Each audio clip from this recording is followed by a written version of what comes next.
BCS নিচিচার 96 কাঙ্গতনিউ CPIM হাস্টিনি দপ্তর বরমরিউই হাকতরি বারাতি সালাকিয়া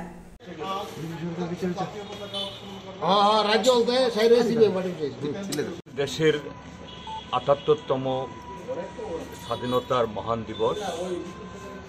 এই দিবসে আমরা এখানে ভারতের কমিউনিস্ট পার্টি মার্ক্সবাদীর ত্রিপুরা দপ্তরে আমাদের প্রিয় জাতীয় পতাকা উত্তোলন আমরা করেছি।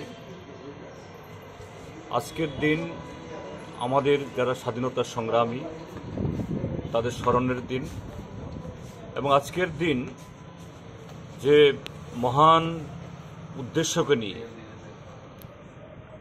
শপথকে নিয়ে আমাদের দেশের লাখো লাখো আমাদের পূর্বপুরুষরা যারা আত্মবলিদান দিয়েছেন, কেউ ফাঁসির কাষ্ঠে ঝুলে, কেউ ব্রিটিশের সেনা এবং পুলিশের গুলি খেয়ে, কেউ আন্দামানের জেলে সারাটা জীবন সেখানে জেলে ভোগ করে, এবং আরও নানাভাবে তাদের যে স্বপ্নের ভারত, একটা ধর্মনিরপেক্ষ গণতান্ত্রিক যুক্তরাষ্ট্রীয় ব্যবস্থা তৈরি করার জন্য গত ৭৭ বছরে নিশ্চয়ই আমরা অনেক অর্জন আমরা করেছি, কিন্তু আমাদের লক্ষ্যে পৌঁছতে আরও অনেক আমাদের লড়াই করতে হবে, এবং এই লড়াইয়ের পথে নানা ঘাত প্রতিঘাত সেখানে আসছে।